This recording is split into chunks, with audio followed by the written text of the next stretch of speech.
মঙ্গলবার বিশালগড়ের বিধায়ক সুশান্ত দেব এলাকার রবিদাস পাড়ার একটি বেহাল রাস্তা পরিদর্শনে যান। তিনি বলেন, প্রত্যেক জায়গায় উন্নয়নের জোয়ার বইছে। মানুষের চাহিদা পূরণ করার জন্য আমরা সবাই মিলে চেষ্টা করছি। বিশালগড়ের প্রত্যেকটি এলাকাকে কিভাবে উন্নয়নের জোয়ারে ভাসিয়ে দেওয়া যায় সেই চেষ্টাও রয়েছে।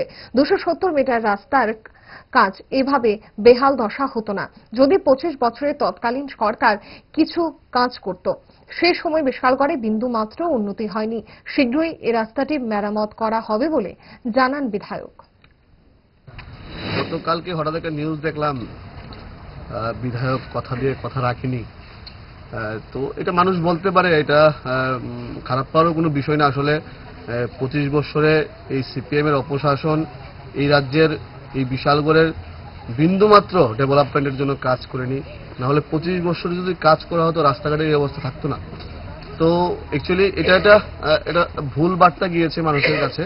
আমাদের অলরেডি এস্টিমেটও হয়েছে। তো আজকে আধিকারিকের সঙ্গে আমাদের এসডি সাহেব আছে, কথা বলে দেখলাম এটার কি স্থিতি আছে। তো এটা অলরেডি এস্টিমেট হয়েছে এবং আগামী কিছুদিনের মধ্যেই এই রাস্তার কাজও বের হবে। মোটামুটি আপনাদের 15-20 দিনের মধ্যে এই রাস্তার কাজও বের হবে। তো এই বিষয়টা একটা মানুষ একটা কনফিউশনে ছিল, তো সেই কনফিউশনে দূর করার জন্য এসেছি। দোষ আপনার ফুড হ্যাবিটে নয়, ভেজালে। সেই মায়ের আমল থেকেই তারা 5 দশক ধরে গ্যাস, অম্বল ও পেটের সমস্যার একমাত্র সমাধান গ্যাস নল।